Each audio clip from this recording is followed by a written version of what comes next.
Spiritual Tips for Meditators. Part 1. By Luangpor Teean. The Path of Mindfulness. Now I am going to teach you the way to meditate. Please relax and feel comfortable, because what I am going to teach you is based on something you already have in your mind. The teaching that I am going to instruct you in is based on something which is real and genuine, the truth. And the truth cannot be deceived. It cannot be deceived by neither the master nor the students. The master cannot deceive the student and the student cannot deceive the master, once either of them has realized or understands the truth. This is a technique that can be understood by everybody. All of us have mind and body. We also have mindfulness. Mindfulness is a quality of mind that we can cultivate and develop, but it is already in our minds. Once we are mindful or once we are awakened to mindfulness, all of us are the same, but if we do not have mindfulness or if we are not mindful, we are different. Meditating, especially developing mindfulness, does not require special time designated specifically for this technique. It can be practiced all the time in our daily lives. It does not demand special time, mainly because mindfulness is already in our minds. It can be developed through our daily activities. If we practice properly, we will feel that our lives are normal. We cannot practice for others but have to practice for ourselves. We cannot learn from others but have to learn from direct experience. We have to learn by realizing the truth in our minds. The meditation cannot be achieved from memorizing texts or reading books. We have to experience the reality in ourselves. For example, when we think, we have to see, observe, and experience the reality of thoughts, how they arise and how they fade away. These can be learned through direct experience, not through reading books or memorizing texts. What I am trying to convey is what I have realized from direct experience, not from analytical thoughts or knowledge of texts. This realization is based on direct experience that everybody can achieve or realize for himself. When we practice on what we already have. We have body and mind. We practice by using our body as an object, our body's movement.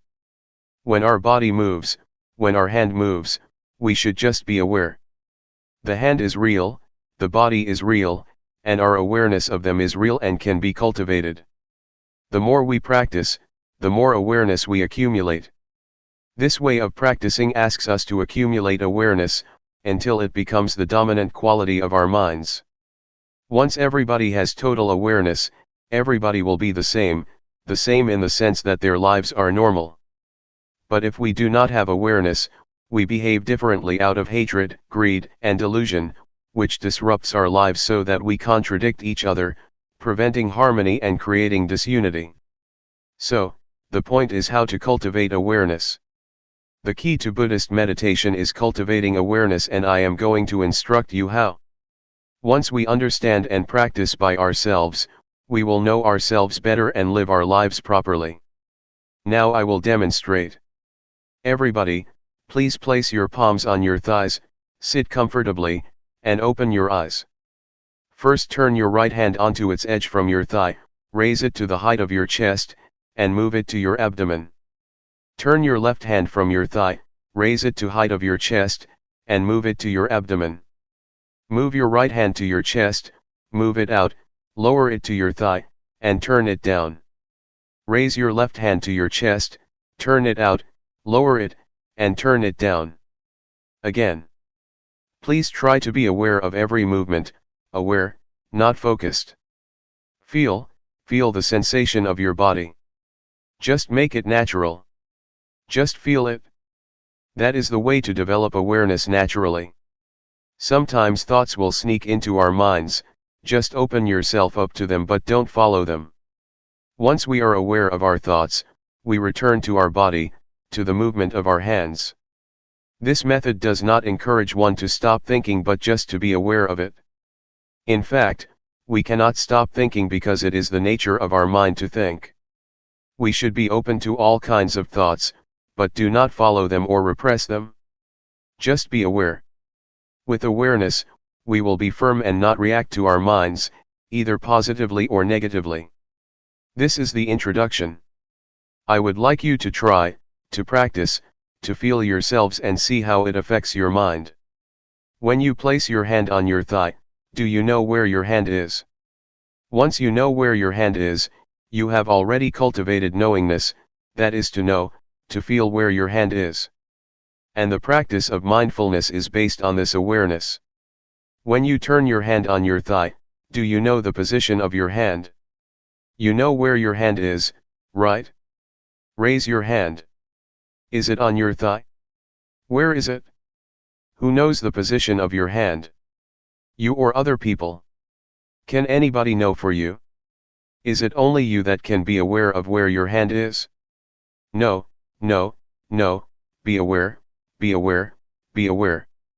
Do not force your mind to focus or concentrate on every minute of your movements, just feel every step intervally, and don't focus your mind to feel like a straight line of feeling. That's not the right way. The only thing you have to do is be aware.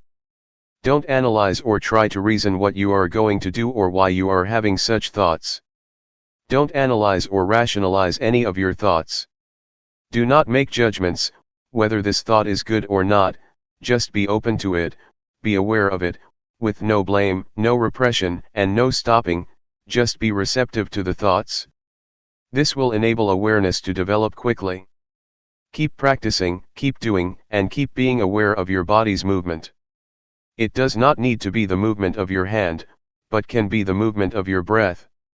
When you breathe in and breathe out, these are also your body's movements. When you walk, try to be aware of your walk, be aware of whatever your movement is. Be aware of every position, and whatever you do try to be aware of only one posture. When you walk, just be aware of your walking, do not be aware of your breath. But if you want to be aware of your breath, that's okay as long as you choose only one object. Do not use too many objects or they will confuse you. The point is that whatever thoughts arise, just be aware, and come back to your body's movement. Do not be caught up in your thinking process or your thoughts. If you feel tired or tense after sitting for a long time, change your posture. While you change your posture, please be mindful, don't change it hastily out of impulse or out of unmindfulness. During your walking meditation, you can either fold your arms across your chest or clasp your hands behind your back. Keep your hands properly, it will enable you to walk slowly with mindfulness. About 8 to 12 paces of walking will do for the meditation. Do not walk for too long a length or your mind will be easily distracted. If you walk at my speed, in 1 hour you will walk 4,000 paces. If you know every pace, you already have 4,000 units of knowingness in 1 hour. It will accumulate and can change the quality of your mind.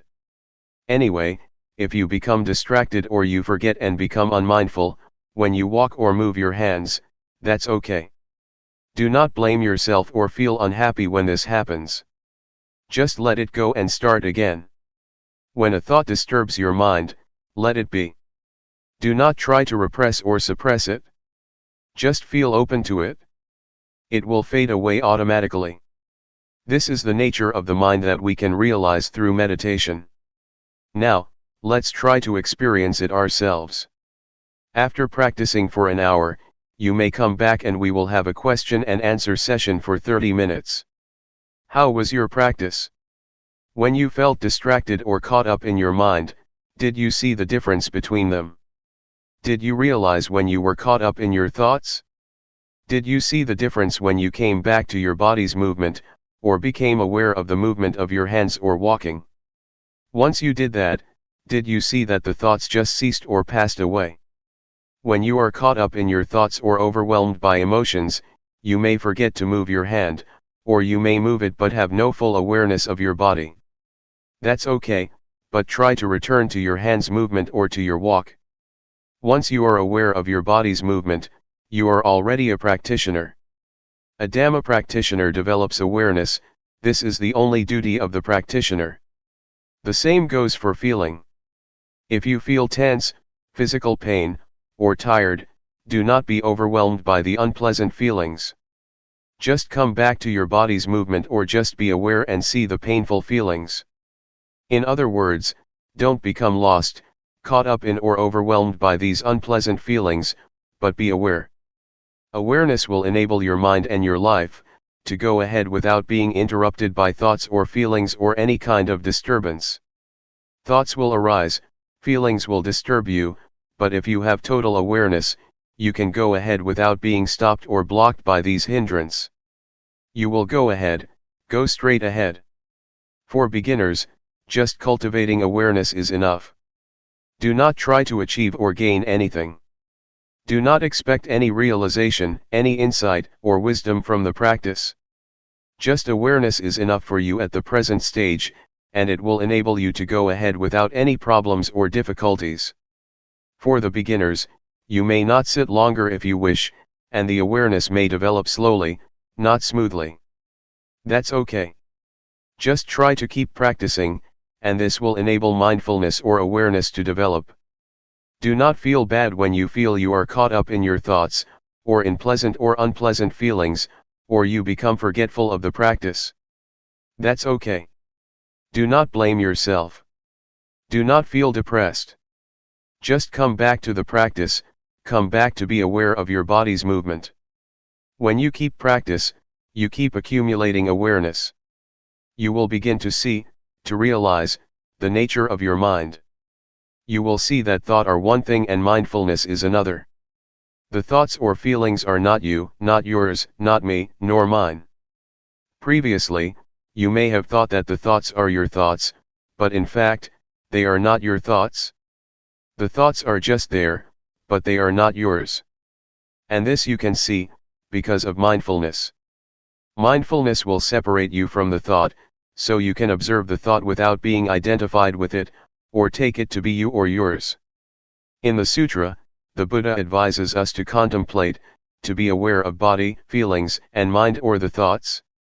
These three aspects, body, feeling, and thoughts, are already with us, they are not something outside of us. We can use them for our spiritual well-being. In the past, when we wanted to stand up, we stood up instantly out of habit. But if we practice and develop mindfulness, before standing up, we will be aware of the desire to stand up. Thus we will stand up mindfully. We can apply this approach or this attitude to whatever activity we do, and our lives will be on the path to mindfulness. Meditation's priority is to develop awareness first. It is the crucial factor that needs to be developed during the practice. This is important because we are already good at analytical thinking. But we have to practice another quality of the mind, awareness. It will lead us to a realization through direct experience, that cannot be achieved through thoughts or the analytical mind. Any questions? If you want to ask, please ask based upon the experience that you have already had from your practice in the past few hours. Do not ask through the analytical mind. Question: the mind that gives rise to thought, the mind that's mindful, and the mind that is aware, are these minds the same? Answer: practically speaking, you can see the three. You can see the scattered thoughts, or you can observe the mind. This can happen when you are aware of your body. When you are aware of your body and a thought arises, your mindfulness will come and watch and be aware of your thoughts. You can see the difference, differentiate between your thoughts and mindfulness or awareness. Without being aware of your body's movement first, it is difficult to see the difference between your thoughts and your mind. Question: when you observe a thought, is the thought in the past? Answer: once you are aware of a random thought, it is in the past, but if you are not aware of it, it is the present. The random or unintentional thought is the kamma, a kind of action, a mental action that can lead to other consequences, either good or bad. If you become aware of it, awareness will halt that mental action, thus getting rid of whatever consequences that might have happened. Question: is this practice of using your body as a meditative object for the training of samadhi? Answer: the awareness can lead to calmness, if you are caught up in or dwell on the calmness that is the samatha, calmness meditation. But if you lift your mind from the calmness and observe the calmness, then it is insight meditation. So it depends on how you deal with calmness. If you dwell in the calmness, it is a calmness meditation. If you observe the calmness, it will lead to insight meditation. Question: is this awareness the same as the Buddha's? Answer: the awareness mentioned above is the same as the quality of Buddhahood. It will lead to total insight. This kind of practice also includes the threefold training: morality, concentration, and wisdom. Question: do you mean that awareness includes threefold training? Answer: the threefold training is not awareness itself, but is based on awareness. You cannot keep precepts without awareness. Awareness will enable you to keep the precepts, sila. And awareness will enable you to develop concentration, samadhi, and to gain insight, panya. We need not waste time developing sila, samadhi, panya by different ways, but go directly to develop awareness, then sila, samadhi, panya will take place. According to the Buddhist canon, the Buddha said, self-awareness is the origin of wisdom, the parent, the source of righteousness. But unknowingness or unawareness is the source or the parent of all evils. Question: nowadays, young children seem to be practicing awareness all the time. Even we, when we are exposed to something new, seem to be more aware. It seems as if we come to this world practicing awareness, then we start thinking, then we have the same thoughts over and over, and that turns off our awareness. Why is this happening? Answer: it is because we have eyes, nose, ears, mouth, and body, the 5 sensual bases, and mind, the 6th base, to understand the world. We use these 6 bases to have contact with the world, and this leads us to a lot of concocted mind. We think a lot because we have a lot of contact with the outside world. That's why our minds become busy and keep thinking all the time. We ignore another quality of the mind, awareness. That's why we have to come back again, because we have ignored it for such a long time. We have occupied ourselves with thinking, because of our contact with the outside world through the 5 sensual bases. Awareness will liberate us from all unpleasant events and unfetter our minds. It will liberate us from all hindrances and fetters. I can assure you that awareness will rescue our lives. Regardless of nationality or race, we can be united. Regardless of our differences, we have one thing in common: awareness. Awareness is in every person. So, I would like to encourage you to develop awareness, so that we will go beyond nationality and race. After the practice, do you feel that you can get in touch with awareness, the awareness in your mind? It is an quality inherent in you, that leads you to get in touch with it. Question: it's very hard to slow my mind down. Answer: we are not going to stop the thinking process, we are not going to fight it. If you fight it, you are going to be tired, because it is very difficult. Just to be aware of it, just observe it, and it will pass away on its own. Do not try to get rid of it.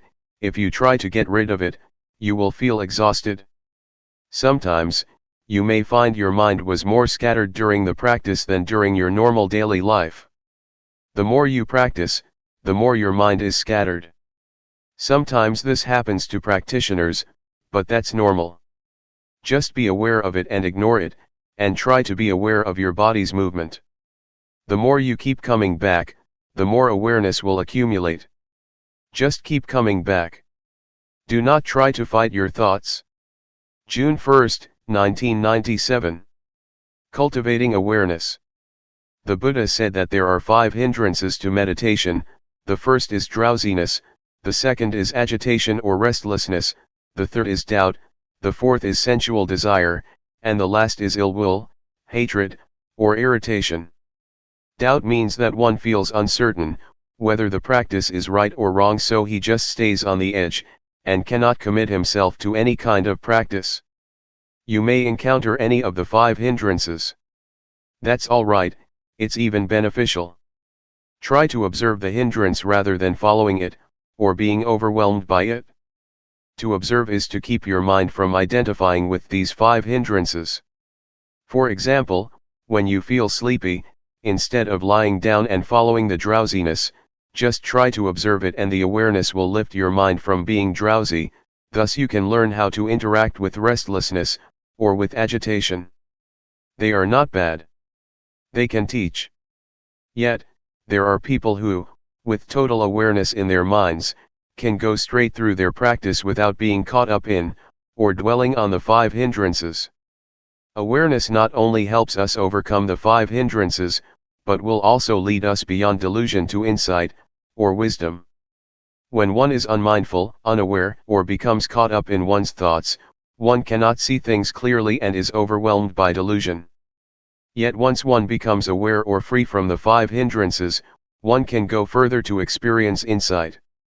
Because one accumulates awareness all the time, and awareness enables one to see things as they are, not distorted by bias or scattered thoughts, so that one can achieve insight. The insight that can be experienced from this method of meditation is the insight into the body and mind.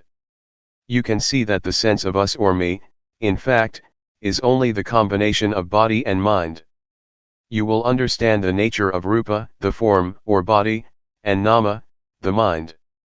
You will see how they interact with each other.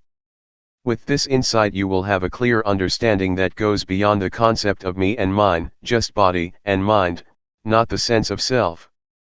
With the insight into body and mind, you will know and be able to differentiate between thoughts and awareness. So far, you cannot differentiate between these two because they come together, but if you have insight from awareness, the thoughts and the one who thinks or observes can be differentiated.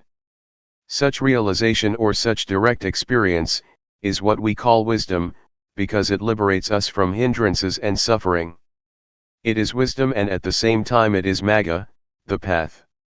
It is both the path and the end, the wisdom. If you practice properly, you will see that at the beginning it is mindfulness, in the middle it is mindfulness, and at the end it is also mindfulness. It is both means and end, path and wisdom.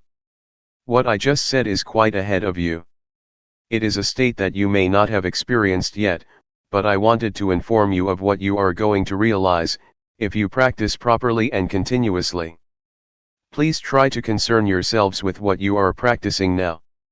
Just be aware, and once you keep practicing, results will come on their own without any attempt on your part. Therefore, put your effort into the practice. Awareness from this practice will get rid of delusion. The more you are aware, the less you are unaware. Unawareness is identical to delusion or ignorance. If you accumulate awareness through this method, it will form a solid base for keeping moral precepts, for concentration, and for wisdom. You will live your life morally once you have full awareness. At the same time, you will also have calmness or concentration, once you are fully aware of what you are doing. Meanwhile, insight can take place with awareness. Thus, awareness can lead us to the totality of life, the totality of education or training. Awareness or mindfulness enables us to awaken. An enlightened one is one who has total awareness, total mindfulness. Buddha said many times that the Arahant, the enlightened one, is one who has full mindfulness and awareness in every moment of his life. His experience is like traveling in a freeway on which he can move ahead without any obstructions. Mindfulness is like this: you are not caught up in any thoughts, but move straight ahead in your life. You can learn a lot from this practice. You can understand a lot of things in Luangpor Teean's mind. It is as if your life is the texts, your practice is the texts, and you can gain a lot of knowledge from it. Your experience is the source of knowledge that will enrich you. I would like to persuade you to see for yourself. Try to see it, experience it, and it is within your capability to understand it. I would like to encourage you to learn more and more from the practice. This is not some kind of propaganda or an advertisement, but just an encouragement. Practice like this is sort of forming a new habit of awareness. Right now, we have the habit of unawareness, of doing things out of habit without awareness, but if we accumulate awareness, a new habit will be formed, and whatever we do, after we practice properly, we will be aware of our daily movements. But if we do not practice, we will easily fall back to delusion, to our forgetful habits. So, please try to accumulate awareness and try to be mindful. Another point that I would like to emphasize is that, awareness is not a quality confined to myself or monopolized by anyone. It's a quality inherent in all of you.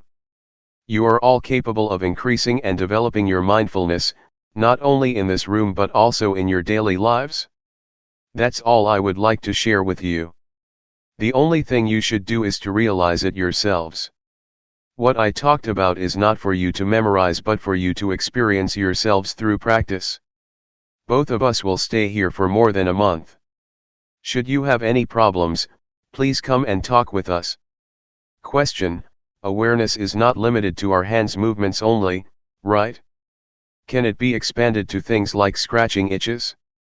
Answer: that's right. Whatever you do, whether coarse or subtle, breathing or swallowing saliva, or even when you just raise your hand to get something, be mindful. Just be aware of whatever you are doing. That's the proper way to practice. Question: if one moves without awareness, is that ignorance? Answer: yes, that is a kind of ignorance. There are many kinds of ignorance. The most fundamental ignorance is of the things that cause suffering to you, whatever kind of thoughts or understanding that troubles you, or creates suffering for you. Question: the Buddha's awareness is the same awareness that we are talking about, except his awareness is continuous, right? Answer: yes, it is the same, but the awareness of the Buddha is not only continuous, but is also awareness in its totality, awareness that replaces ignorance to the extent that there is no residual of ignorance left.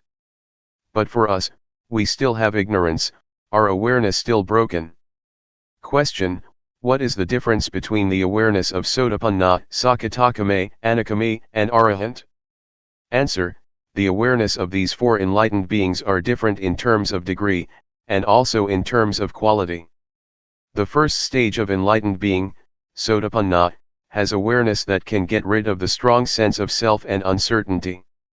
The second stage of enlightened one, Sakadagami, can eradicate sensual desire and repulsion almost completely. For the Anagami, sensual desire and repulsion are eliminated completely. It is the different degrees of awareness that leads to different qualities. It is as though we are climbing up a ladder. In the first stage of enlightenment, the awareness is less powerful than that of the Arahant, or the last stage of enlightenment. For example, when we get angry at something, we will think about it over and over again. But for the enlightened one, especially the third one, Anagami, once anger occurs, it just happens and he can let go of it. It just occurs one time and then he goes beyond the anger. Anger is eradicated by total awareness, or wisdom. It's like a heated iron, once we touch it, we should feel the heat and never touch it again. For the enlightened one, anger is like a hot iron, once he touches it, he is aware of the heat from his anger, and will never return to and identify with it again. But ordinary people, not aware that anger is like a heated iron, just touch it over and over again without realizing that it is very harmful. The awareness that I mentioned, is the awareness that can enable us to see no self in the body, no self in feelings, no self in emotions, no self in thoughts. It is the awareness that can liberate us from suffering. Please do not just accept what I told you, see it for yourselves and practice until you can know it for yourselves. Then nobody can deceive you, nobody can mislead you, because you have already experienced it. What we should do is pay respect to the Dhamma, the highest refuge. You should not pay highest respect to me or to anybody else, but to the Dhamma that is already in everybody. Please pay respect to the Dhamma in ourselves. Be aware at every moment. When you go home, Try to maintain your awareness at all times. June 1, 1997. Knowing yourself. As I told you earlier, all of us are friends even though we have just met here, because we have been friends since our birth into this world. In Buddhism, friend has a broad meaning. All of us are friends because we are sentient beings. We all share the cyclic existence, all of us share birth, decay, aging, and, finally death as human beings. That is why we are all friends. Another thing that we have in common is that each of us has body and mind. Each of us has common characteristics. We all have 6 senses fields, we all have feelings, we all have emotions, and all of our mental activities and our physical bodies are subject to the same characteristics: impermanence, suffering, and no real self, no permanent self. These are the 3 common characteristics that all of us share. But there is something that makes us different from each other. That is our mental formations. We have different ideas, we have different opinions, we respond to our surroundings in different ways. It is our mental formations that makes us different from each other. However, these mental formations can be transformed, making us one, the same as a person. Previously, I said to many of us here that, despite our different characteristics, although there are various kinds of people, we can be the same if we have mindfulness. If mindfulness prevails in our lives, we will be the same, but it will be different if unawareness or unmindfulness prevail, because they make us behave differently and perversely. Anyway, I would like everyone here to feel comfortable when you are listening to Dhamma. You should feel comfortable because I am going to speak about what you already have: mindfulness, calmness, clear comprehension, and self-awareness. All of these qualities are already present in your mind. I would like to take this opportunity to share my experience of how to be one with the Dhamma, to apply and integrate Dhamma, or the truth, into our lives. 3 years ago, when I first came here, a Western student asked me, "What brings you here? What do you know? What knowledge do you bring with yourself?" I replied that the only knowledge that I have is knowledge of myself. I just know myself. So, he asked, "What do you mean by knowing yourself?" Instead of giving him the answer, I demonstrated by turning my hand on my thigh and resting it there. Then I asked, "Have you ever been aware of yourself while you rest your hand continuously for 7 days? Have you ever had that experience of knowing yourself, of being aware of yourself for 7 days?" He said, "No, I cannot do that, I do not have such experience." So I persuaded him to try cultivating awareness with the practice of raising the hand, dynamic or sati meditation. Later, he had a glimpse of awareness, of knowing himself. Can you follow me? Am I difficult to understand? After practicing like this for 1 or 2 hours, the Western student came to see me and shook my hand, saying, "Oh, you are the one that I have been longing to find for many years." Knowing yourself is necessary, because if you do not know yourself you will be overcome by grief, selfishness, anxiety, ill will, and irritation. But once you are aware of yourself, you will be free from these sufferings. What we should learn and cultivate is the experience or state of mind that can liberate us from suffering, so that we can live without suffering. This is what I try to learn. I do not know how to make money or how to increase my pride, I do not search for honor or seek admiration. What I try to learn is the way out of suffering. The experience I mentioned is what we call Dhamma, or the truth. It is the truth that frees us from pain or affliction. It is the Dhamma that leads us to enlightenment, to be totally awakened. The truth, or Dhamma, is what makes one a Buddha. It is an experience can be shared not only by monks, but by everyone. This insight into nature brings us all into the oneness, to be the same. What I tell you is not speculation, but from experience developed by following the path of the Buddha. It is what the Buddha has already said. It is the outcome of the practice that the Buddha developed, the 4 foundations of mindfulness. That is, to be mindful of body, of feelings, of mental formations, thoughts, or emotions, and of all existence in nature. Question: can people who have jobs that require a lot of concentration, such as scientists, maintain awareness while concentrating on what they are doing? Answer: it is possible to have both concentration at work and awareness of what we are doing. In fact, concentration and awareness should go together. You cannot concentrate if you are not aware of your thoughts or of distractions. Once we are mindful, once we are aware of the distractions, we can concentrate because we are able to remove the distractions. Not only does mindfulness help us to concentrate on what we are doing, it also helps us to use our intelligence more effectively. Mindfulness is like the master who tells how to use our intelligence properly. If you do not have mindfulness, or if your mindfulness is very weak, it is not easy to use the intelligence and information that you already have in a beneficial way. Mindfulness is like the software that tells us how to retrieve the information for this purpose. In Thailand, we compare mindfulness to the captain who controls and guides the ship and intelligence to the engine. So the captain controls the engine in the same way that mindfulness controls intelligence, to make the most use of it. So the answer to your question is twofold: mindfulness and awareness are both important. They enable us to concentrate and to use our heads, or our intelligence, properly in a beneficial way. Question: when I have a lot of problems, I seem to lose awareness of my body. Is that okay? Answer: it is normal that at that moment you cannot be aware of your body, but you still have to be aware of the thoughts in your mind. It is okay, because awareness means being aware of both your mind and your body.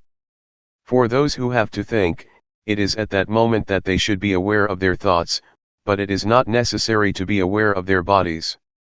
Question: when I am reading, I am not aware of anything else. Is that also a form of meditation? Answer: yes, it is a form of meditation, if you hear the noises around you but do not pay attention. If you concentrate on reading, but are aware once you feel something strange outside, and you can turn your attention from your reading to the outside, it is a form of meditation. But, if you concentrate and try to cut yourself off from your surroundings, then, it is not mindfulness meditation. Question: are mindfulness and awareness the same thing? Answer: technically speaking, they are not the same but work together very closely. Mindfulness means sati in Pali. Awareness means sampajanya. But sati and sampajanya are very close, they are twins. In Thailand we call both sati and sampajanya mindfulness. Practically, they are synonyms, but technically, they are different. Question: can you explain the difference? Answer: sati, or mindfulness, means recollection, or calling to mind.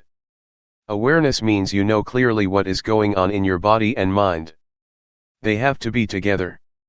Once you collect your mind on some particular moment or movement, you already have the clarity of that movement and of yourself. They go together. Awareness is the consequence of mindfulness. Mindfulness and awareness are the crown, or the peak, of all Dhamma, or all teachings. If we are mindful, if we are aware of ourselves, it is not possible for us to break morality, or sila. Once we are mindful, we are free from distraction, and concentration arises. This is samadhi. With awareness, our minds become clear. With such clarity, insight will arise. This is Panyat. These three are the totality of Buddhist teaching. We call it the threefold training: training in higher morality, in higher concentration, and in higher wisdom.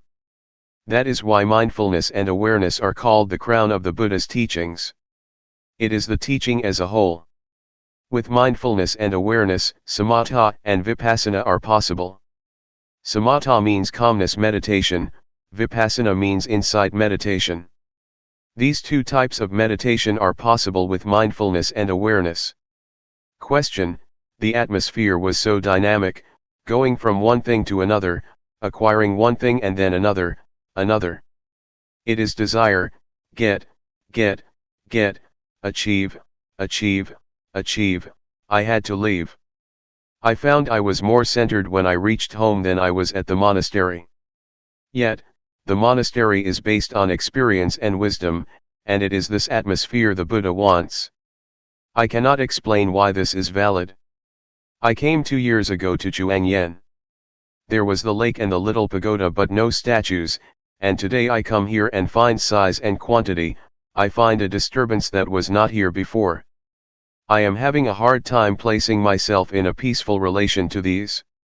Can you comment on this? Answer: there are 4 aspects of Buddhism. The first is the teaching or state of mind that can be realized through the practice. Second is the tradition, customs, conventions, or rituals. Third is the material aspects, like buildings, temples, halls. The fourth aspect is the personnel, monks, nuns, laypersons. I try to emphasize the first aspect of Buddhism, that is the teaching or the experience that can be realized through the teaching. We should concentrate on this aspect. Do not pay much attention to the rest, the rituals, the buildings, or the personnel. If we focus on the teachings and the experience that can be developed from the practice, we will realize ourselves. So, I suggest you do not pay too much attention to the other 3 aspects or they will disturb your mind. It also happens in Thailand. There is much contradiction between teaching and practice, between the teachings and the monks themselves. Sometimes monks behave themselves badly, but this does not mean that you should ignore the Dhamma, the teachings. We have to separate the teachings and the personnel, the buildings, and the rituals. Sometimes the rituals contradict the teachings. Sometimes, monks are self-centered, practicing meditation without concern for the world. If we engage ourselves in these kinds of arguments, we cannot find peace. So, just keep practicing and try to put the teachings into practice. This does not mean that if one individual practices properly, the rest will follow. No, I only suggest that we start with ourselves. If we expect other people to start, if we expect other people will start without beginning with ourselves, then nothing will happen. Let us start with ourselves and then pay attention to the rest. I would like to share my experiences of when I was a young monk, just a beginner, starting to practice Sati meditation 30 years ago. The other monks, my friends, were not serious about the practice. They preferred chatting all the time, and many monks tried to engage me in their conversation. Many things around me were quite irritating, quite annoying. But I decided that I would not pay attention to my surroundings. I behaved myself properly and paid attention only to myself. If I engaged with my surroundings, with my fellow monks, I would not progress in the practice. So I just tried to concentrate on myself and ignore whatever was happening in the monastery. I started with myself first to make progress. But the most important hindrance is internal disturbances, not external ones.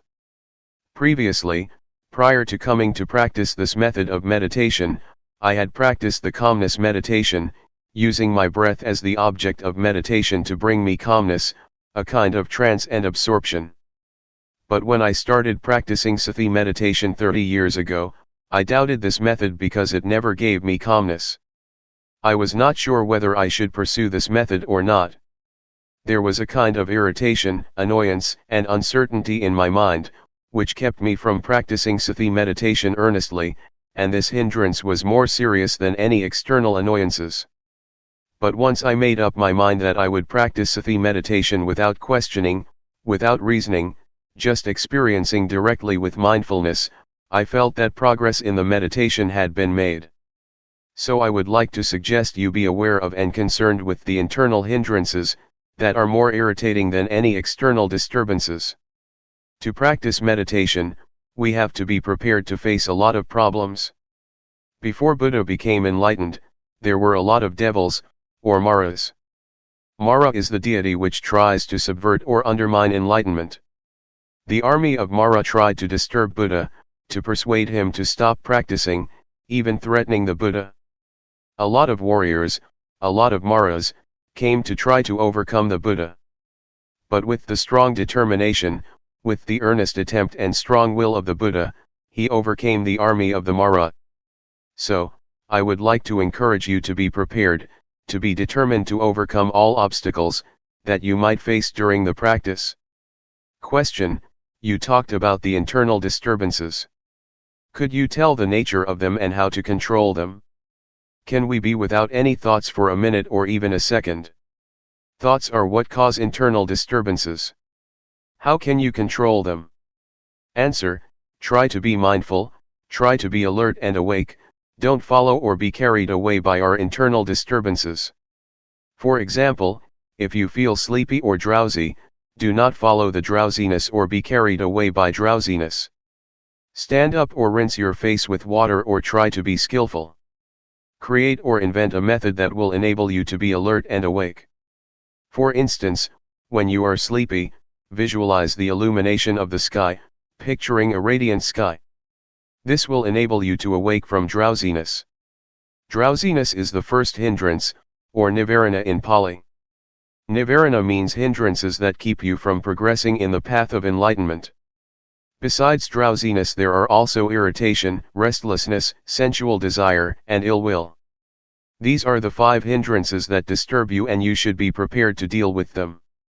But first of all, you should realize that you are able to put an end to the hindrances. They will not haunt you permanently. With this hope, you can encourage yourself to not to fall under their control. These unwholesome qualities can be transformed. Irritation, drowsiness, restlessness, and annoyance can be transformed by mindfulness.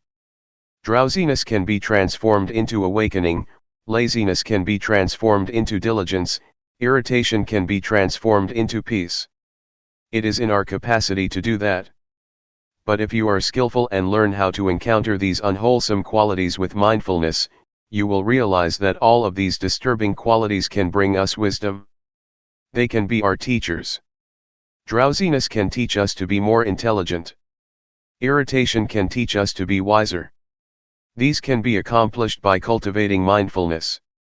Do you want to try? Tomorrow we will start a 7-day retreat. I will take care of you if you would like to try, and I will not mislead you. I assure you that I will lead you down the right path. Question: why do you call it Sati meditation? It is supposed to be very calm and quiet. Answer: there are 2 kinds of meditation. Calmness meditation is one, but there is another kind of meditation that asks us to pay attention to awareness. What I teach is to encourage one to pay attention to awareness of the body's movements, taking bodily movement as the object of meditation to train one to be mindful. To pay attention or be aware of whatever movement you are making, whether you are standing or walking, pay attention. You are mindful of that present movement, it is the object of meditation. It is called Sati meditation, because it uses the body's movement as the object of meditation. It is called Sati because we do not sit in stillness, but create bodily postures as the object of meditation. Driving can be a form of meditation. Reading is also a form of meditation if you read properly. Sewing is too, as when I try to sew my robe for 9 days. Meditation is to pay attention to one thing with full awareness. Meditation is not necessarily closing your eyes and crossing your legs. Question: you said mental awareness of bodily motions was important. What if you are aware of something around you? Answer: in this practice, we are aware of our body's movement. This is the main posture, the main activity. But we are also ready to be aware of other things, either in our minds or outside in our surroundings. For example, when I am practicing, if a friend comes to ask for a needle to sew his clothes, I am ready to give him the needle while still keeping with the practice without talking to him. I just stand up and find the needle for him. After giving him the needle, I return to my practice. It means that I am ready to respond or to be aware of anything that occurs to me internally or externally. I do not cut myself off from my surroundings but am ready to hear the noises. If there is nothing special, I just pay attention to my bodily movement. Question: you are also a social worker. Do you teach Sati meditation to the people you serve, and how effective is it in helping them? Answer: I teach many who are receptive to my teachings, but there are still a lot who do not practice what I try to teach, because they are busy, occupied with their careers. Most of them are busy farmers with no opportunity to practice. I myself have to preserve the forest by my temple, keeping the illegal loggers away. Sometimes I try to teach them meditation too, but it is not easy. Drug addiction is also a problem in my village. I try to recruit the young villagers who are addicted to drugs to enter the monkhood, and train them for a month. They are okay when they are monks, but when they disrobe they become addicted again. I do not know how to help them. Thai villages are transforming. A lot of modern illnesses and problems are arising on the village level. Not only poverty, which is the last problem. The new problems are drugs, divorce, the breakdown of the family and the rise of single-parent families. These kinds of problems are spreading even in the villages. Our village is quite remote but still has such problems. Now, only the old and the children are in the villages. The young people, both men and women, have gone to the city. The village is going to break down. Community life is breaking down. I hope that America will be the center of Buddhism in the future. Is that too optimistic? But it is possible, because the American people are intelligent and earnest in their practice of Buddhism. Question: can Luangpor elaborate more? Why will America be the center of Buddhism in the future? Answer: American people are intelligent. They also take meditation seriously compared to the villagers.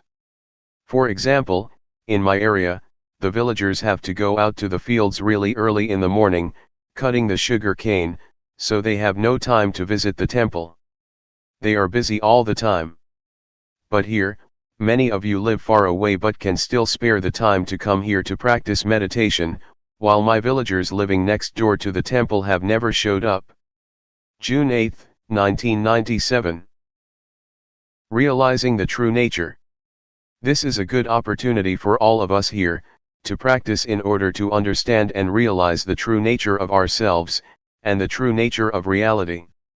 There are a lot of people that cannot spare the time to practice here, but all of us here are committed to the practice. So, from now on, I would like to give meditation instructions. In the time of the Buddha, we did not have a tag that says, silent meditation to refrain from conversing with others. But it is in accordance with the principle that the Buddha established, that it is good for one to not see, hear, or talk while he is practicing meditation. If we have to speak, we should speak mindfully; if we have to see, we should see mindfully; if we have to hear, we should hear mindfully.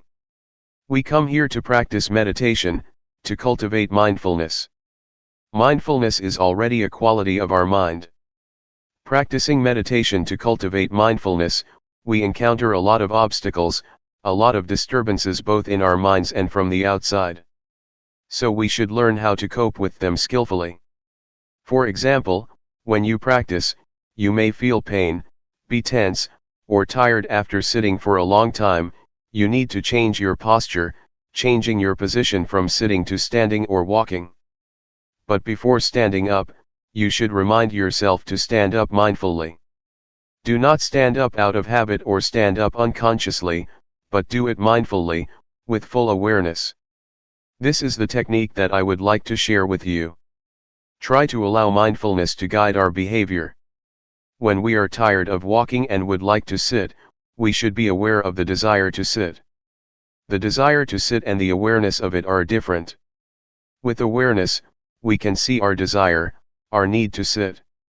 Once we can see clearly, we are aware of our desire to sit, then we start to sit. This is how we use mindfulness to lead or guide our behavior. Do not be overwhelmed by feelings of pain, tension, or physical strain. Try to resist our habitual tendencies, because our habitual tendencies will lead us to delusion, to forgetfulness, and to ignorance. It is tempting to abandon our practice, so we have to resist, to go against the stream of habit.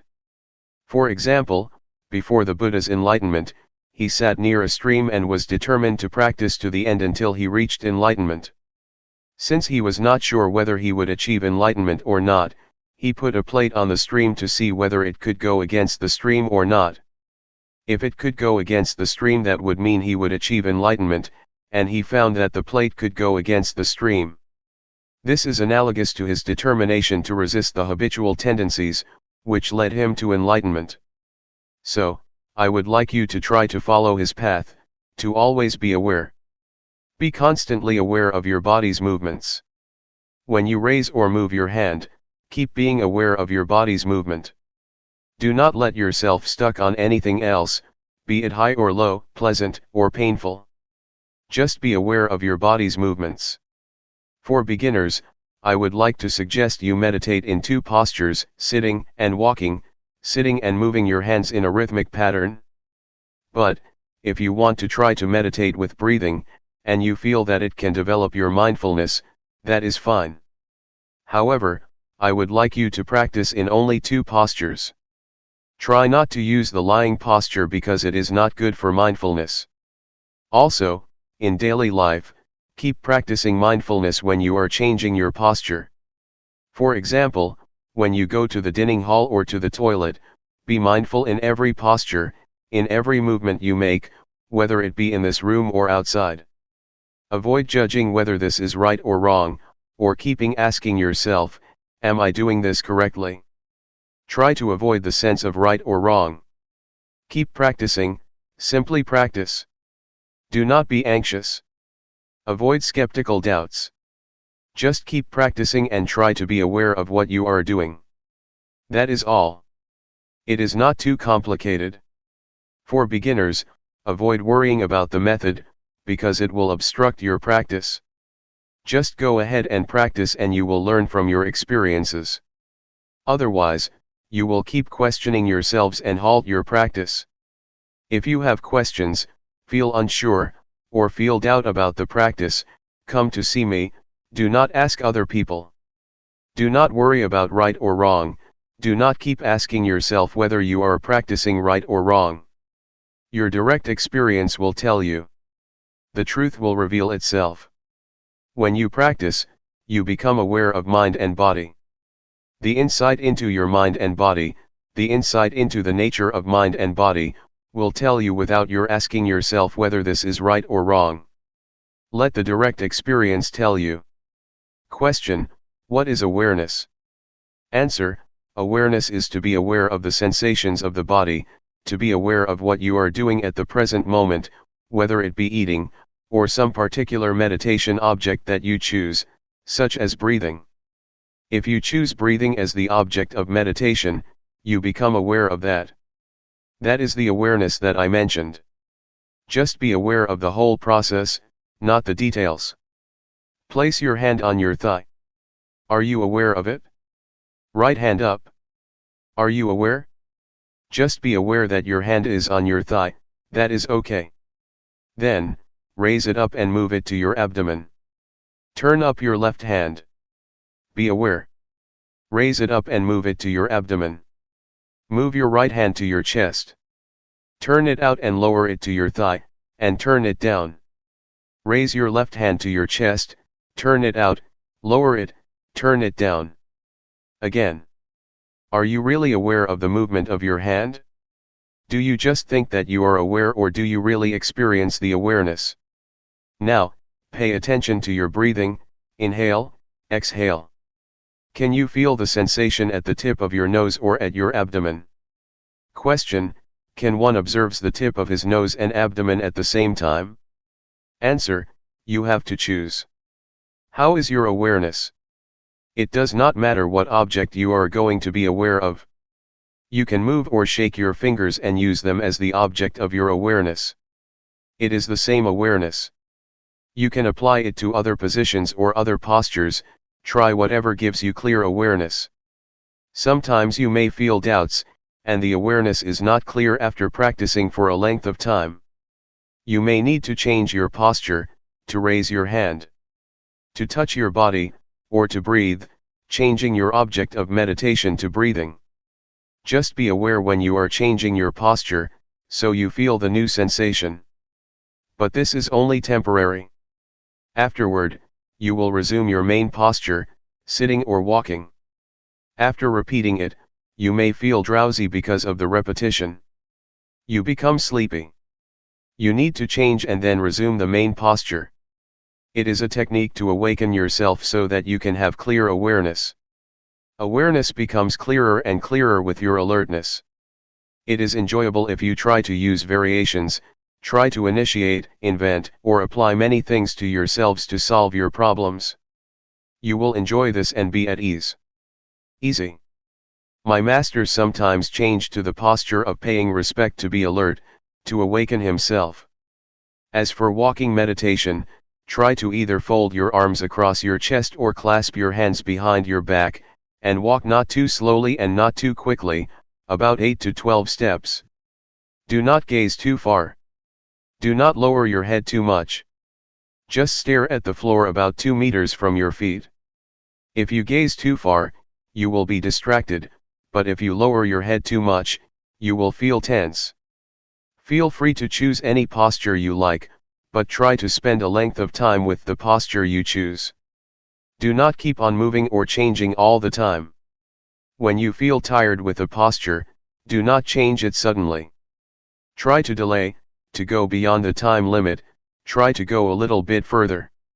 If you feel tired and you change postures right away, that is not good.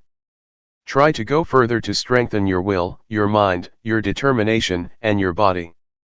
When you move your hand, keep your eyes open. Do not close them. You may feel sleepy if you close your eyes. I do not have a problem when I practice with closed eyes because I do not feel drowsy. The first hindrance is sleepiness or drowsiness, and you may be stuck in the calmness. You will feel attached to the calmness from meditation, and it will give you nothing but calmness, no insight, no clarity of mind. So do not become stuck in the calmness. When you repeat your practice and do not have many distractions, it is easy to be calm and then become attached to it, and then stuck in it. Feel relaxed when you walk or raise your hand. Do not be tense or try to achieve anything, otherwise you will become tense or worried whether the practice is right or wrong. You will be distracted. Just feel relaxed and do it with ease. If you feel relaxed, you can overcome a lot of difficulties. In Thai, there is a saying that says, "Face the tiger with a calm and cool mind." So do not take it seriously, do not try to get it right. It is okay if your mind wanders or is carried away. That is okay. Start again. There was a story of a Zen monk. A woman was pregnant out of wedlock and her parents asked her who the father of the baby was. The lady, since she did not want to disclose the identity of the baby's father, said that a Zen monk in the local temple was the father. So the parents went to the temple and cursed him. The monk just replied, "Is that so?" He never replied more than that. Later, the baby was born. The parents took the baby to him since he had to be responsible for the baby. The monk just said, "Is that so?" He never complained or denied the accusation. He just took care of the child. But later on, the lady felt guilty that she had caused a lot of trouble for the monk, so she confessed to her parents who the real father of the baby was. The parents felt bad that they had treated the monk very badly. So they went to the temple and asked for forgiveness. But the Zen monk just replied, "Is that so?" This is a stable mind.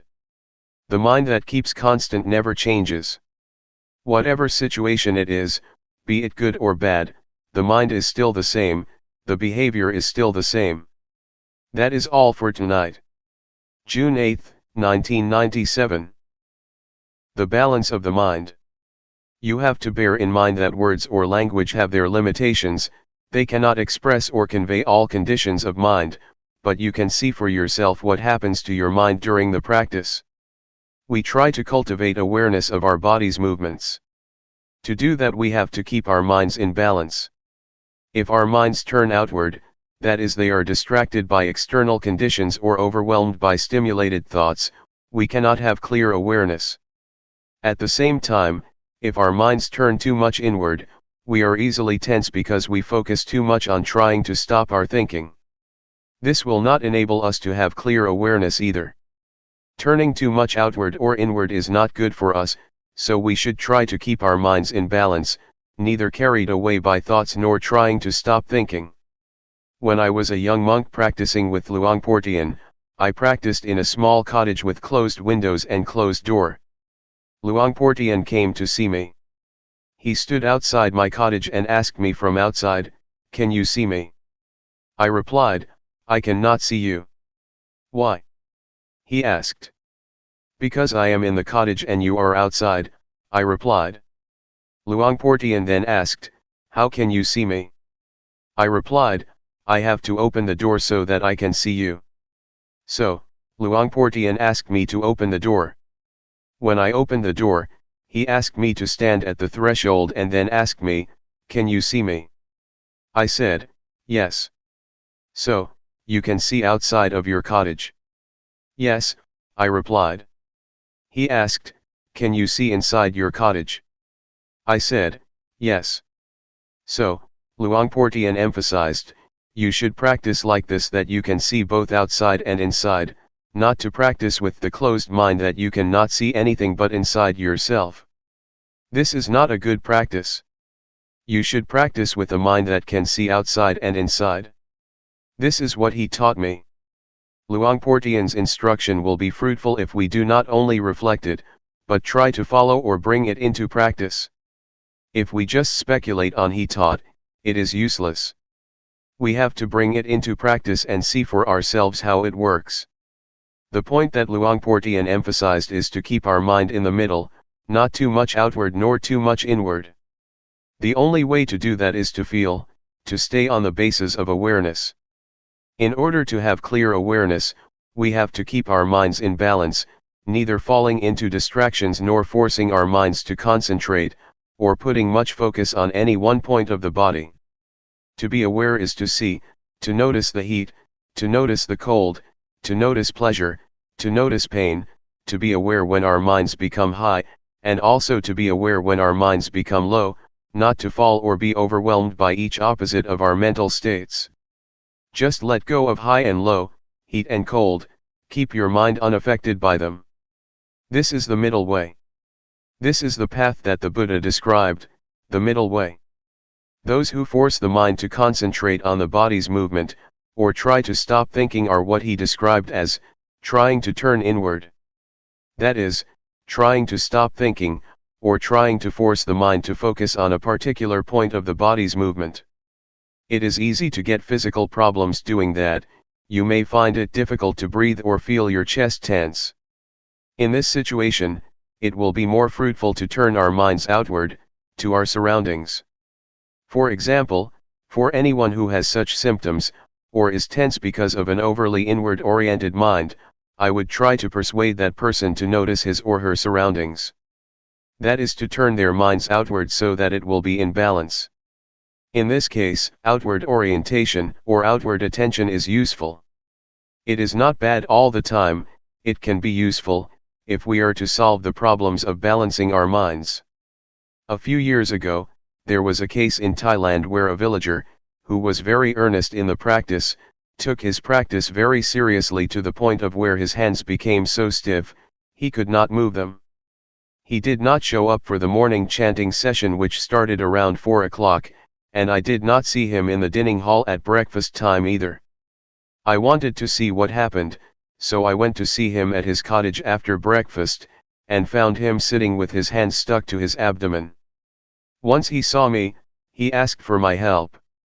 He said that his hands had been stuck like that since 3 o'clock in the morning, and that it had already been 6 hours since he could not move. He said he asked for help, gave blessings to the sentient beings, but it did not help. I know that his mind was turned too far inward.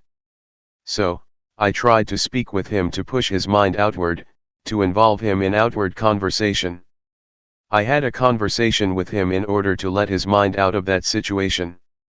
I asked him, "How many children do you have?" He replied, 3. So I asked, "Do you miss your children?" He said, "Yes." "How are you planning to help your children when they grow up?" I asked. He started telling me his plan for helping his children. Unconsciously, his hands fell down, and he did not even realize it, still talking, replying to me. A few minutes later, he found that, oh, his hands fell down. It happened because his mind became interested in something outside, his mind became balanced, and the problem of his hands was solved by itself. This is an example of how problems can be solved if we try to keep our minds in balance. So, please take advantage of whatever happens to you, whether it be distraction, tension, or repression. Do not feel it is useless. When you feel distraction, it is useful if you try to learn from it. You can learn a lot from whatever happens to you. So, make the best use of it. Do not feel bad when your mind is carried away by thoughts or feels scattered. It can reflect a lot about yourself and the nature of your mind if you pay attention to it. Take it easy, feel relaxed when you practice. For me, I have no problem sitting or walking for a long time without being tired, because I feel relaxed and I take it easy. Whatever happens to you, do not become fussy or frustrated. When you lose awareness, or when you become stuck in your thoughts or in your thinking process, do not be fussy about it. Just feel that it is all right and then come back to the awareness.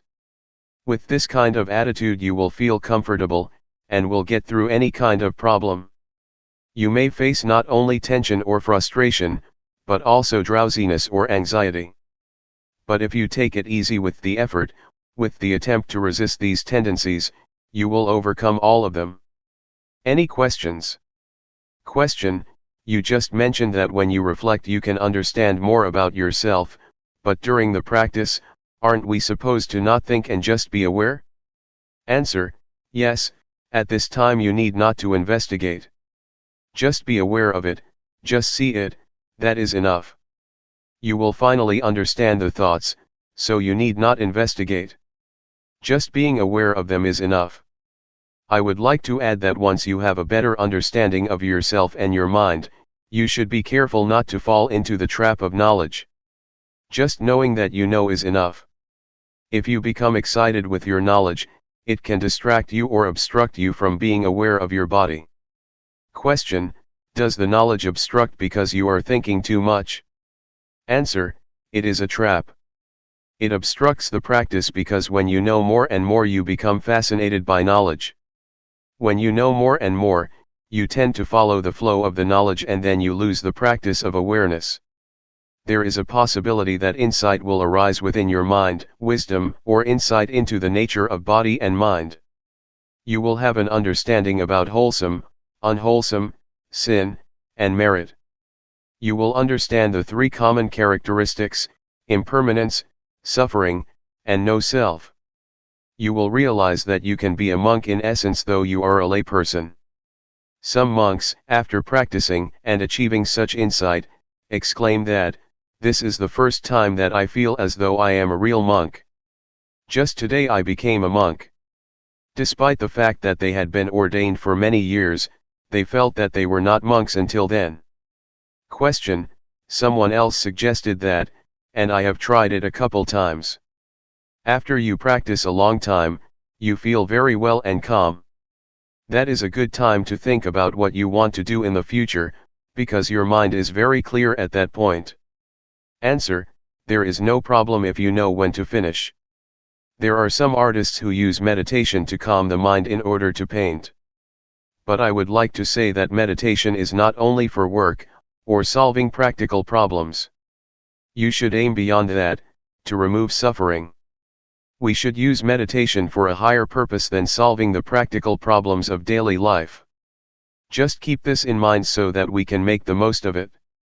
Do not try to achieve anything. Do not try to achieve supernatural powers, or want to be better than other people, to compete with other people, or to have a special mystical power. Do not have such an attitude or it will obstruct the practice. I would like to give another example.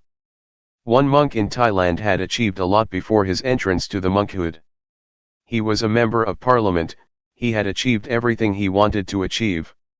So his mind was achievement-oriented, and when he became a monk, he still had this attitude. When he practiced, he tried to achieve spiritual power, he tried to attain insight, the higher wisdom. He drove himself to practice a lot until his mind became out of balance. When he met me, he asked me, "Do you see that my robe is full of lotus? I am not an ordinary monk now." I took this monk out of the temple and tried to help him become normal. I took him to see the flowers, the trees, talked to him and made him forget the practice for a while, so that he became relaxed and felt better. But do not worry that you will be like him. I can assure you that I will take you to the right path. If you stay firm in your awareness and don't expect anything more than awareness, you will be all right. Question: was he practicing with Luangpor or with someone else? Answer: with another master. He was just visiting the temple. After a brief chat, I knew that the monk had a problem. Question: it is interesting that this monk would trust Luangpor. If they do not trust, the problem cannot be solved. Answer: it has nothing to do with trust. Because if we have the means to solve the problem, we just talk with him personally, and if we know how to help him get out of the trap that he is falling into, then we can help. In fact, this problem can be solved by itself, but it takes time, probably 10 days if nobody helped him. Question: I think maybe I am too inward in my practice, because when he told his interesting story I realized that all the tension in my back was leaving. After I went outward and listened to his story, I started to forget all about the pain. I still have a congested head, but I can see now that my back tension is releasing. Answer: it is okay. Whatever happens, do not be worried. You should learn how to solve the problem yourself. For example, when you become tense, try to look outward, see your surroundings and pay attention to them. This will help balance your mind. Question: I have noticed that when I go outside to walk around the pond, I feel more relaxed than I do in here. When I work in here, I feel more tense. When I work out there, it feels lighter to me. Answer: do not worry about whether your practice is right or wrong, do not try to achieve the right practice, just keep your mind relaxed and feel comfortable, going beyond anxiety or desire. Question: Luangpor mentioned earlier that hindrances can be helpful, so sleepiness or things like that can be helpful, we just need to resist them.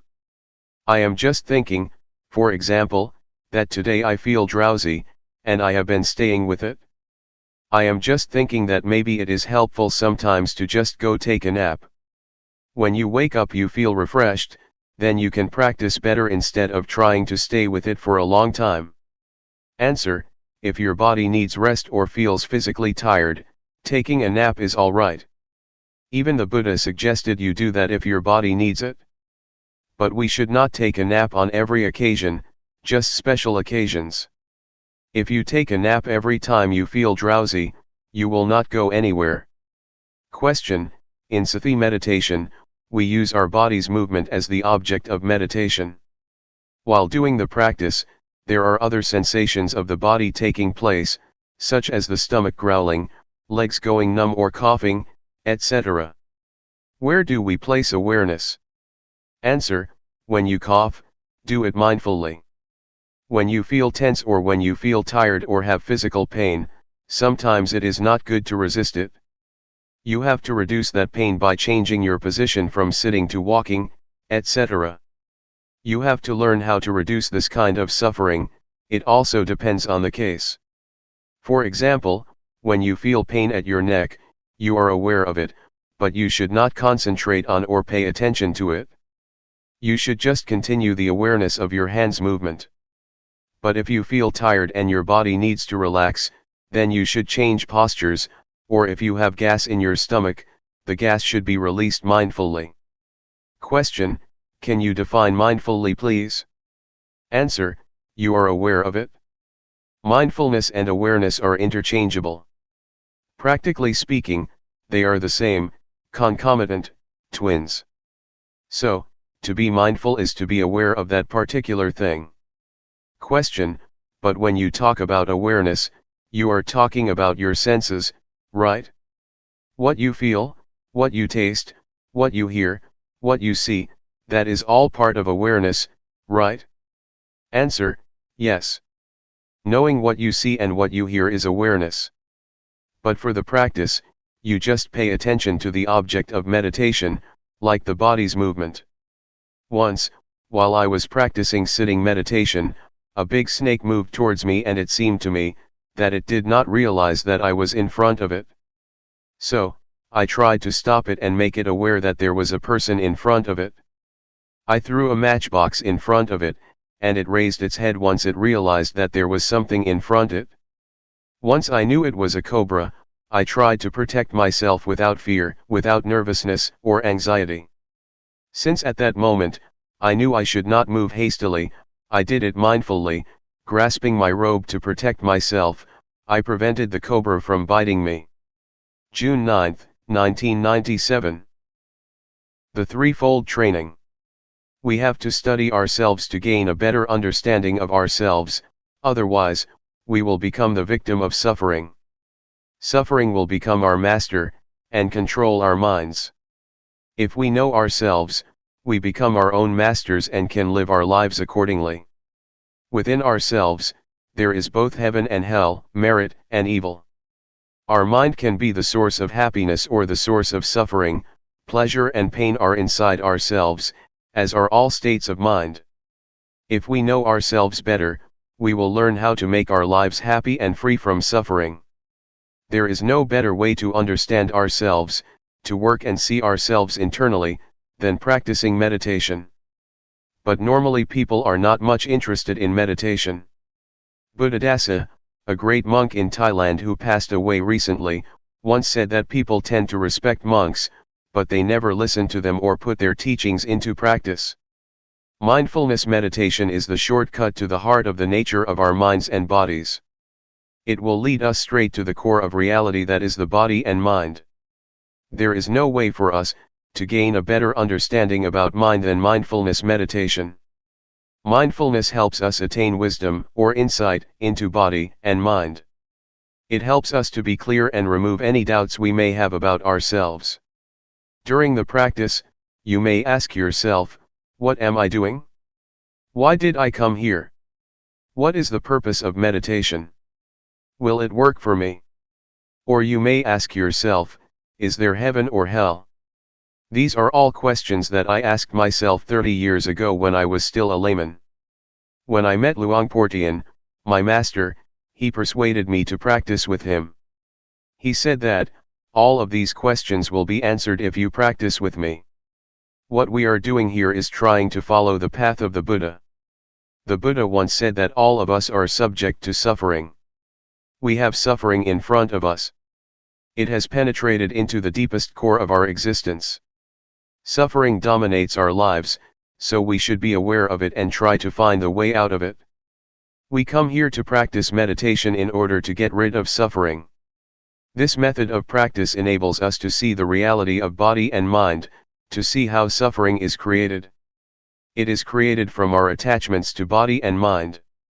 We are attached to anger or the many kinds of emotions, despite the fact that there is no real self in those emotions. That state of mind has no substantial reality. But we still cling to it, which leads to suffering. Mindfulness enables us to see clearly that our attachments create suffering and misery.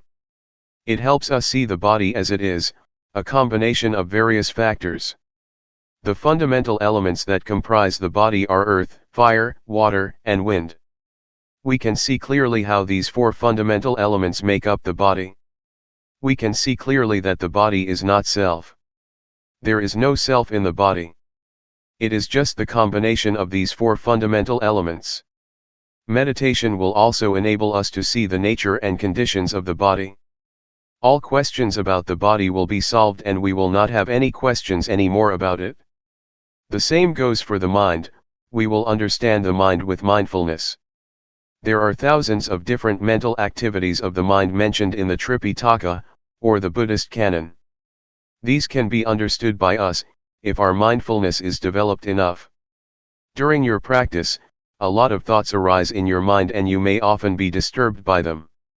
Once you know yourself clearly, you will see that suffering is caused by your attachment to thoughts and emotions.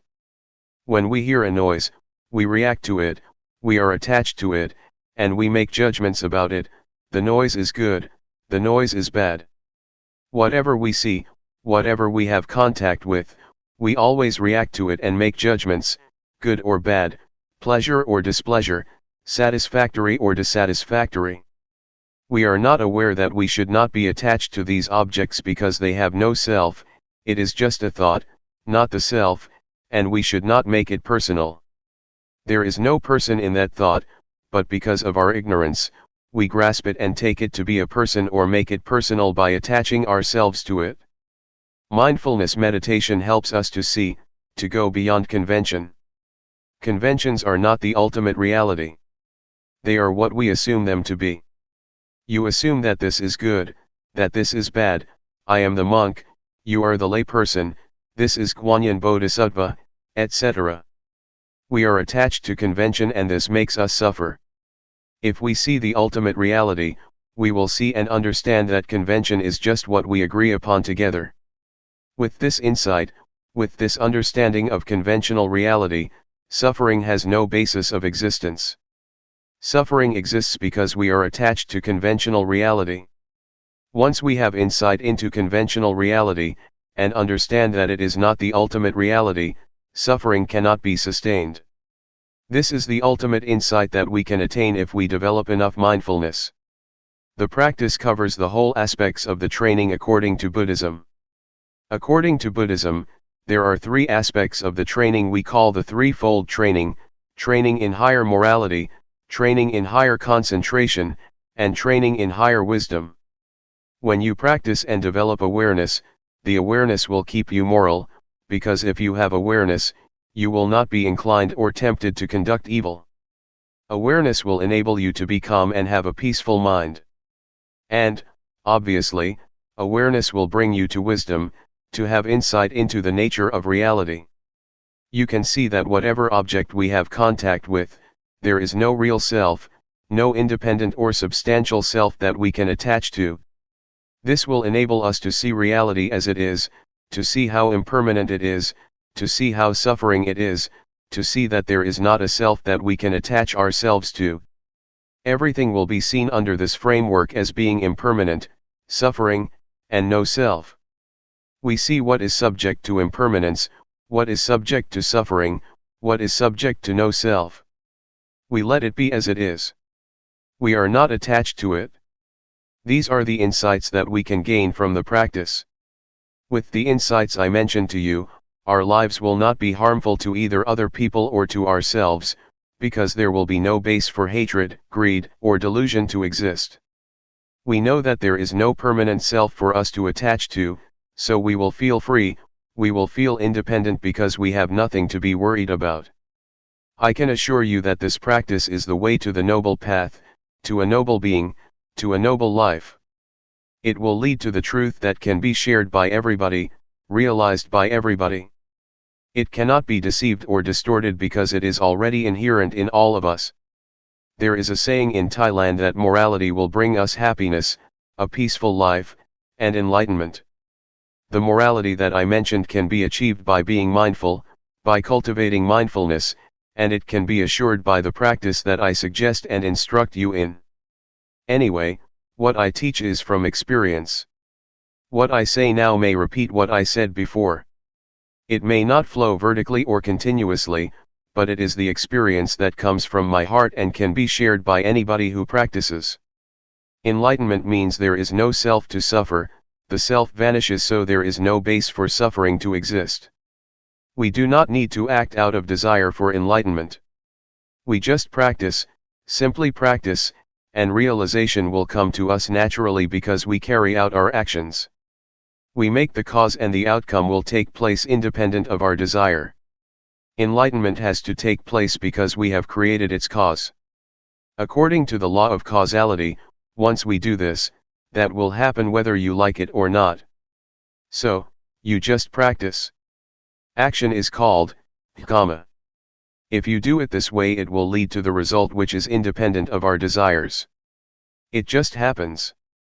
Enlightenment that is not experienced by us is just convention, just a concept, even if you call it by other names, no suffering or freedom.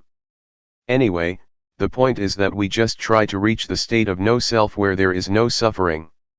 If there is self, suffering can happen. If there is no self, suffering cannot be sustained. It is not desire because enlightenment is already in ourselves, hell and heaven are already in ourselves, everything is in ourselves including enlightenment and the path. So it is not something out there to be desired or grasped. You need not think about it. You can realize it if you practice enough. For example, does anger last? No. Have you ever acted out of anger? Yes. When you get angry and you fight back, anger fades away and is replaced by sympathy or guilt. So, you can see that anger has vanished and was transformed into other kinds of emotions. The same also applies to suffering. In fact, it does not last long unless we attach ourselves to it. If we are not attached to suffering, it will dissipate.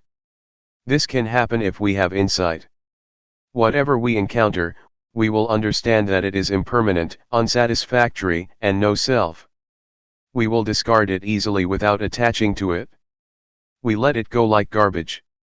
There are many kinds of garbage: paper, plastic, recyclable or non-recyclable. We throw the garbage out according to its category.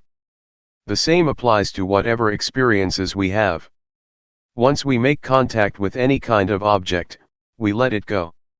We discard it according to its nature: this is impermanent, this is suffering, or this is no self.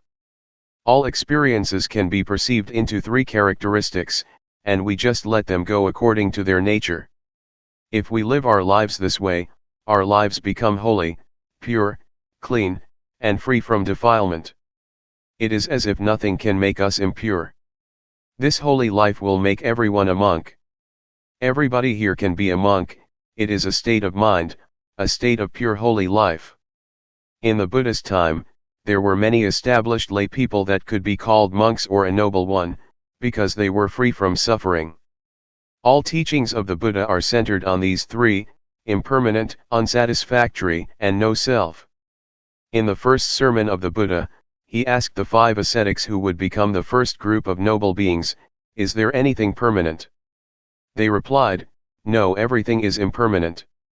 Buddha asked, "What is impermanent is suffering, isn't it?" They replied, "Yes, what is impermanent is suffering, or the causes of suffering." So, whatever is subject to suffering is without self, isn't it? He asked. "Yes," they replied. So, once the 5 ascetics understood that everything is no self, they were enlightened. So, this is the key teaching of the Buddha, the 3 common characteristics. Very few people teach this doctrine. It was fortunate for me that Luangpor Teean taught me about this reality. Cyclic existence is in the present moment, it happens in this life, it is not the bardo or the next life. Our present life is governed by the cyclic existence. Take the smoker for instance. The cyclic existence is composed of 3 factors: defilement, action or conduct, and consequence or result. The smoker has a desire to smoke, and once they smoke there is addiction, and addiction leads to desire to smoke more, and it becomes a cycle: desire, smoke, addiction, desire, smoke, addiction. This is the cyclic existence.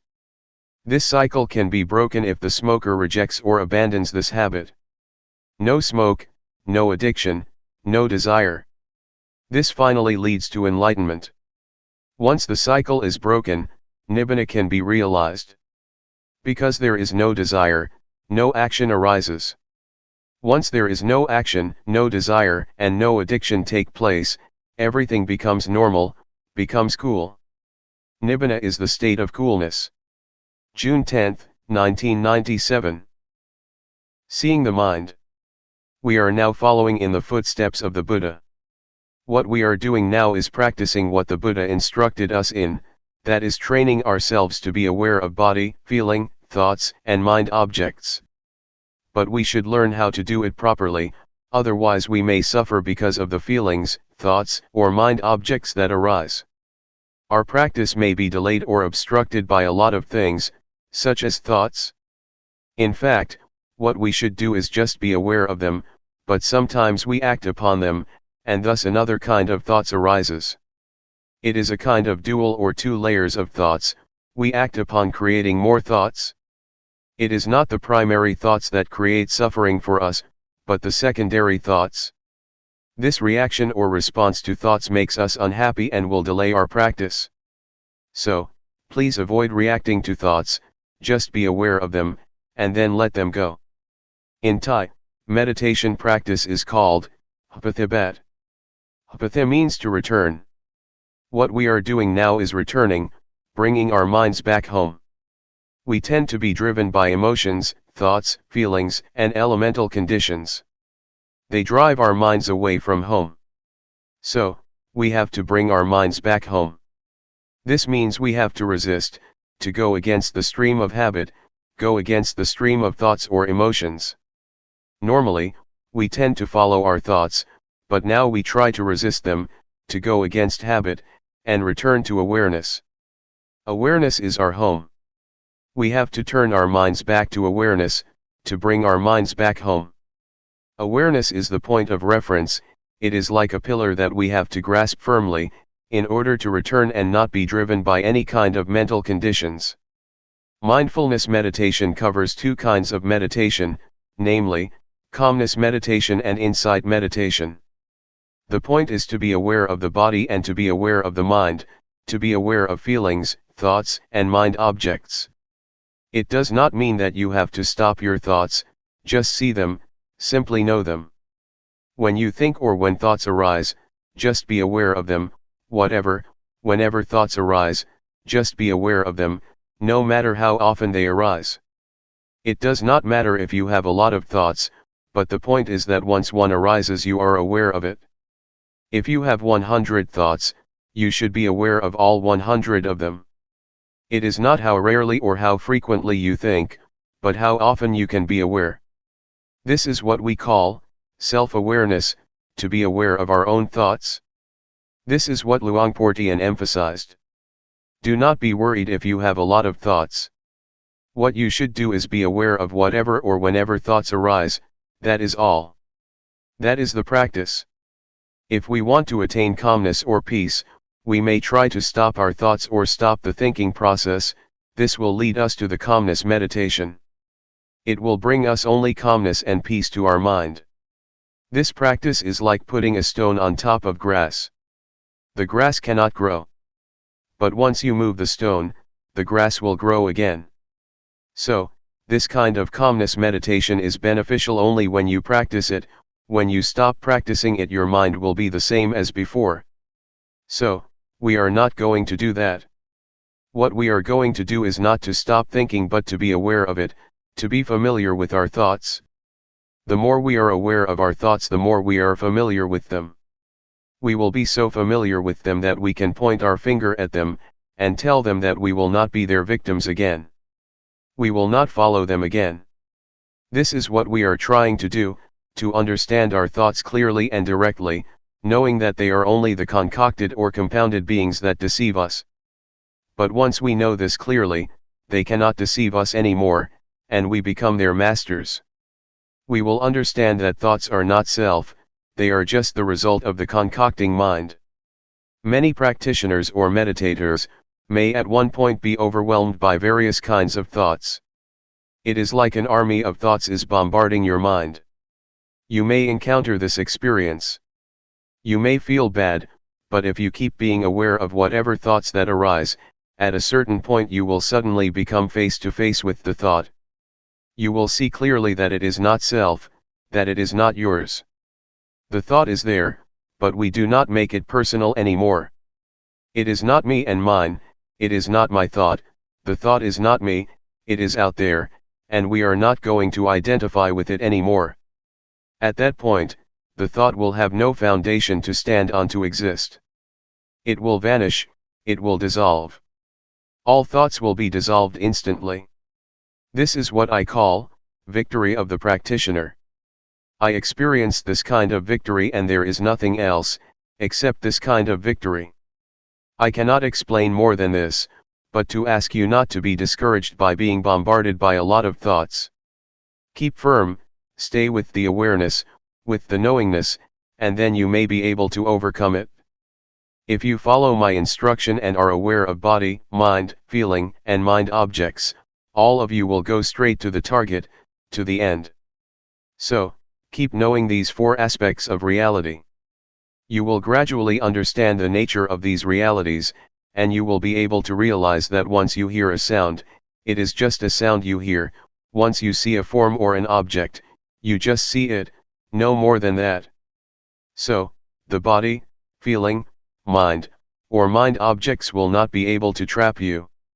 You will not be subjected to their influence anymore, and you will be able to see these four aspects, these four kinds of realities, the way they are. There is no more than that. Take feeling, for example. If you are not aware of it, once one arises, it will not be just a feeling. It will be more than that. You will judge this feeling. Is it good? Is it bad? A lot of convention, a lot of values will come into play because you are not aware of the feelings. This is good, this is bad, this is desirable, this is undesirable. So, many kinds of values and judgments come into play and there will be no end. The same is true of mind or thoughts. If you are not aware of them, you become judgmental and will go on, endlessly. So, just be aware of them and they will be finished, it will be ended. Feeling will be just feeling, emotions will be just emotions, and mind objects will just be mind objects, and no more than that if you are aware of them. So stay firm, stay only with awareness, and do not push yourself too hard. Just feel free and do not be worried. If you cannot do it, if you cannot be aware of it, that is okay. Do not feel bad for yourself, do not feel regret, oh, I made a mistake. No, just forget it, just go ahead with your practice. Eventually you will realize the truth through awareness. With awareness the truth will reveal itself. The truth of feeling, the truth of mind, the truth of mind objects, and the truth of body will reveal themselves without your memorizing from texts. These truths cannot be memorized, but it is in your capacity to realize them. From my personal interview, all of you have already experienced what is in yourselves. You did not experience something in your imagination. What you explained to me during the past few days is what you have experienced. It is inside yourselves, it is useful. Do not discard it. If you know how to see it properly, it may not be mindfulness that you wish for, but it is still useful for you to use it, for you to understand it. So, just try to learn from it, and it will give you insight or wisdom. What we have experienced so far is not beyond the realm of body and mind. This is the physical body, and feelings, thoughts, and mind objects are in the realm of the mind. So you did not experience something out there. It is already in your body and mind. Try to make use of it skillfully. Luangpor Teean told me that the training of the mind is to see the mind, to look into it, not to seek for calmness of mind. Just see it, just be aware of it, and you will have proper mental training. Since your experience is not beyond body and mind, you do not experience something out there. You experience what is already in yourselves. So, just feel free, feel relaxed and know that you have done nothing wrong. But if you see the image of hell or heaven out there, if you smell odor out there, if you see a vision of angels or a deity out there, you are traversing the wrong path. Please come back. Just try to see, be aware of what is already in your body and mind. That is all. Do not look beyond that. What you have already done may be called meditation, observing the precepts, or earning merit. The meditation you practiced has already covered what I just mentioned. When you practice meditation here, your mind becomes normal, that is sila, or morality. It means normal, normal in conduct, normal in deeds. If you feel calm and peaceful, that is wholesomeness, or husala. If you know how to be free from your thoughts, that is wisdom. Even if you suffer because of them, as long as you learn from them, you have gained wisdom. It is knowledge. It is not necessarily negative. When you practice, you do not do anything harmful to yourself nor to anybody, which means you have already kept the precepts, observed morality. So, morality, concentration, wisdom, wholesomeness or merit, have already been developed from your practice. Please learn how to transform undesirable thoughts, and whatever suffering you may experience. Do not let thoughts make you suffer. Try to adjust your mind, try to change it to be wholesome and happy. You have to learn by yourself to solve your own problems, and if you keep solving your problems, you will have what we call wisdom. You will learn that you are your own master, you will know that your own self is your refuge, and this is the ultimate truth that everybody should understand. There is no refuge other than oneself. Any questions? Question: whenever there is a thought, you suffer because you develop more thoughts. Thoughts that stem from intentional thoughts are okay, I think. For example, if during the practice, you have a thought and know that you cannot improve yourself based on it, then you come up with something of how you want to improve it. Answer: yes, if it is a skillful thought, it will lead to wisdom. We should learn from thoughts without suppressing them, that is what we call wisdom or insight. Wisdom can be obtained when body and mind are free of disturbance. Now, we are already here, and our bodies are far away from annoyance or disturbance. If our minds still think about this and that all the time, about sensual pleasure, about sensual happiness, the Buddha compared this situation to a log that is on the shore but is still wet. You cannot make fire with this wood. But if you are here, your body is in a place of solitude, and your mind is also calm and not engaged in sensual pleasure or distraction, you are like wood that has already dried and can be lit. This means that one will be able to be liberated because body and mind go together. The person who does not practice will keep thinking about the experiences of the past. But if we practice, our minds will be in order, they will keep knowing the present moment. And this mental attitude of knowing oneself, or knowing one's thoughts, will give the wisdom that the mind itself reveals, the truth that is manifested in mind. So, such practice will give rise to the wisdom that the Buddha suggested and praised. We are able to develop or attain a state of wholesomeness in the same manner that the Buddha did. We are able to abandon the unwholesomeness and the suffering that the Buddha was able to. What the Buddha attained is not something beyond our capacity. We can also achieve his compassion, his wisdom, and his purity. So, do not think that the Buddha's qualities are something out there. It is already in our capacity to develop them if we practice constantly. If we practice hard enough, his compassion, his wisdom, and his purity will be shared by us. Mindfulness meditation leads everybody to the same goal, just like Route 301 led everybody here. Anybody who practices mindfulness meditation will realize the same thing, the same wisdom. It does not mean that the Buddha knows one way, and the noble beings know something different. They know the same thing because they use the same road. Mindfulness meditation is the most important road to liberation. What we have practiced now is not a waste of time. Even though you have not attained wisdom yet, what you have done will produce results. You are going to create a karma, or conduct, that produces results. For example, when you raise your hand you become aware of it, such awareness will not vanish. It will accumulate and it will enable you to attain something. So, keep practicing even if you do not gain insight during this 7-day retreat. That is okay, just never mind. Please continue your practice after the retreat, and it will certainly produce results. Question: could anyone reach liberation during this lifetime? Does it depend on the amount of effort you put in the practice? Is it hindered by the sankhara that you have accumulated? Answer: yes. It is possible for a person to achieve liberation, if one practices the Dhamma or the teaching that the Buddha suggested.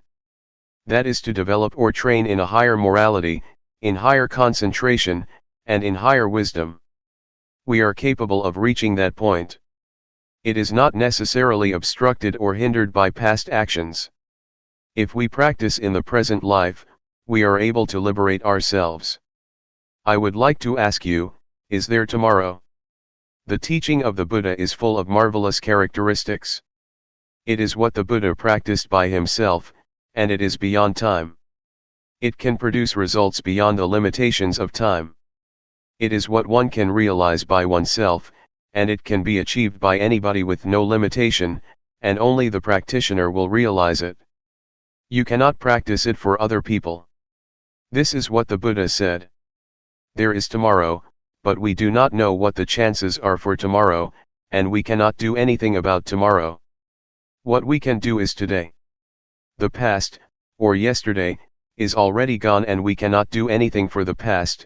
What we did in the past is already in the past, we cannot do anything else now.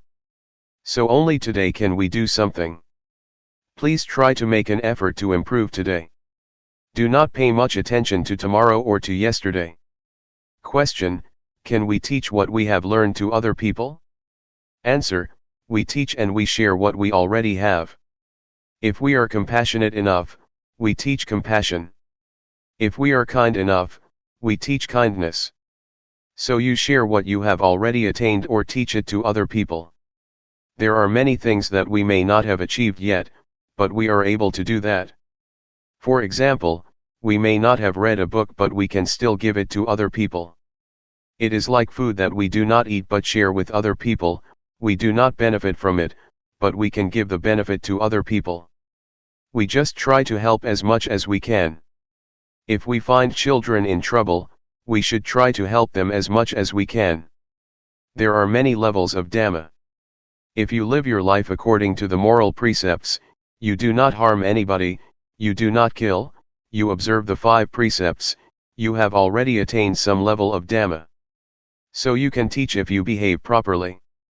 But for the higher levels of Dhamma, one has to attain some level of insight in order to teach other people, but in reality nobody can teach anyone, we can only teach ourselves. Question: I have a question on seeing thoughts. Over the years, I have been practicing, worrying over the quality of thoughts. Thoughts can be strong and there may be many thoughts coming. I am wondering, if, over time, as I keep practicing, will the nature of my thoughts change so they are not as strong, not as quick, or will you just see the thoughts and they will improve? Answer: yes. The unintentional thoughts or undesirable thoughts that cause suffering will change. Their nature will change if you keep looking at them, and at the same time you may be more adept at looking and seeing. Your capacity to look and the nature of thoughts will both change, and your unintentional thoughts will improve. Everything is subject to change, even hatred, greed, and delusion will change if there are sufficient factors to produce the change. It is the law of nature that everything is subject to change, because everything depends on various factors. Luangpor Teean once made an analogy of the state of enlightened mind. An enlightened mind will not hold on to or attach to sensual pleasure, or anything that causes suffering. You just let it pass, let go of it. But if you are an ordinary person, you just grasp this greed, hatred, or sensual pleasure. Even if this is the anger which causes suffering, we still grasp it, and we enjoy it, enjoy getting angry. So, this is the mind of general people who never practice, they cling to happiness and suffering. People do not turn away from suffering, they cling to it and do not let it go. I ran a summer camp. The small novices had a quarrel and wanted to fight with each other.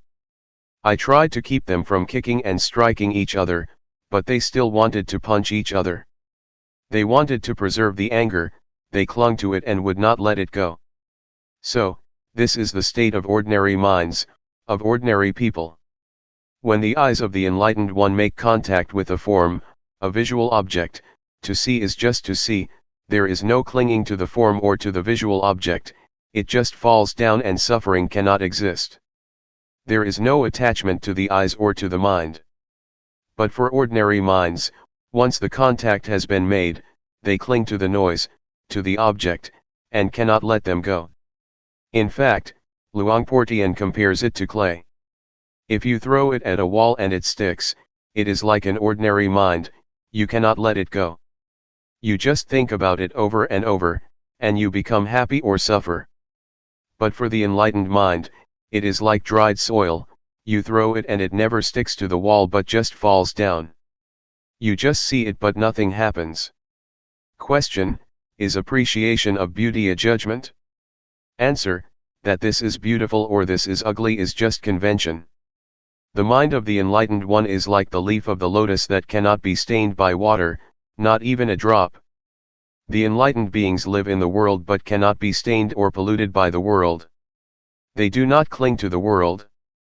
They are beyond the world, but they live in the world. The lotus grows out of the dirty mud, but it will never be polluted or stained by the mud. It is very beautiful. This is the mind of the enlightened one.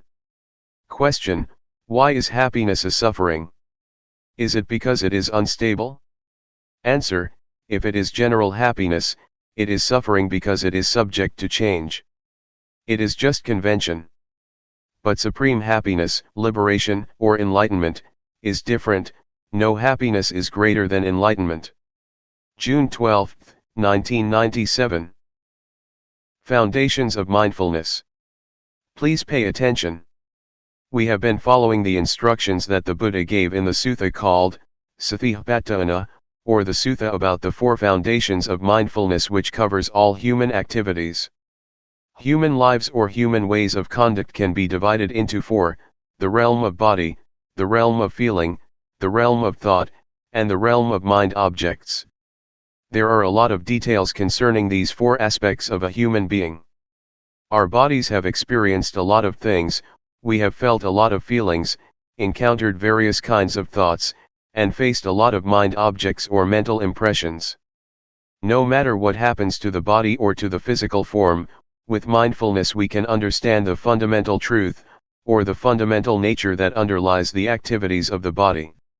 Mindfulness gives us insight into the nature of the body. The underlying nature, the fundamental law, that governs the physical realm is what we call, the 3 common characteristics: impermanence, unsatisfactoriness, and no self. Feelings are also subject to the 3 common characteristics. Every kind of feeling, whether it results from contact with the eyes, with the ears, with the nose, with the tongue, with body, or with mind, is subject to these 3 common characteristics. Ultimately, feelings have no self. We cannot take them to be a self or a person.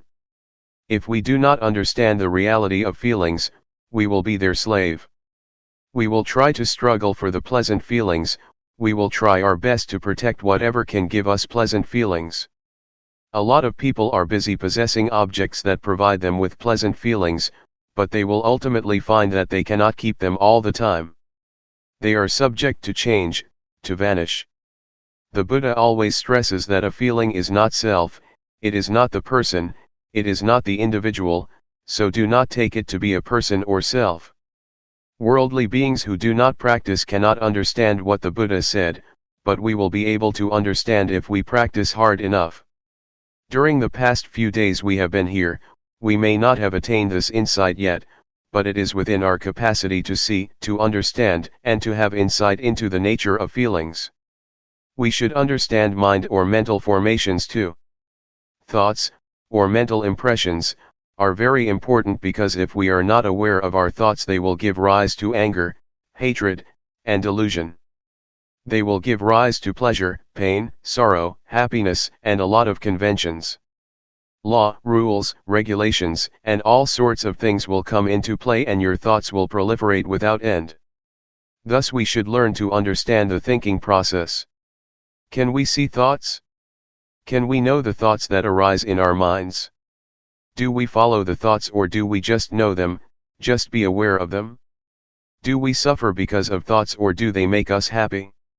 Can we see how thoughts are not self? Are we able to see them as void or empty of self? If we understand and see the thoughts that arise in our minds, thoughts are no big deal. We will become their master. But if we do not know the thoughts in our minds, they will control our lives, they will be our masters. To practice mindfulness meditation, we start by cultivating awareness of our bodies. We start at this point and then we become aware of feelings. Once we are confident enough to be aware of body and feelings, We will then go to the next step of being aware of our thoughts. We cannot jump directly to awareness of our thoughts, because we need to be skillful enough or it will cause us trouble. Our mindfulness should be cultivated and it has to start from an awareness of the body and our feelings. Once our mindfulness is developed enough, we will proceed further to train ourselves to be aware of our minds. We have to know the former step thoroughly first.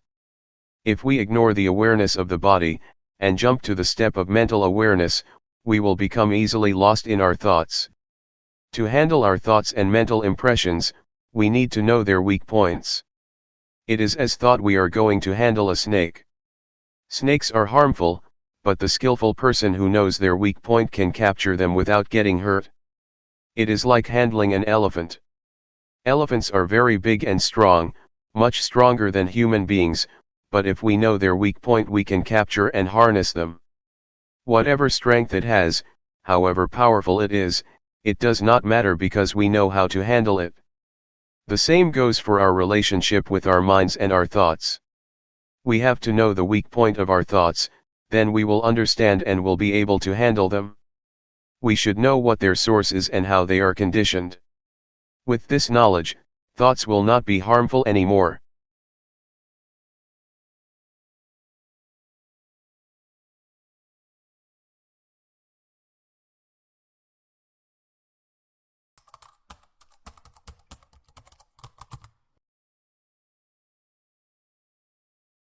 May all beings be at ease, whatever living beings there may be,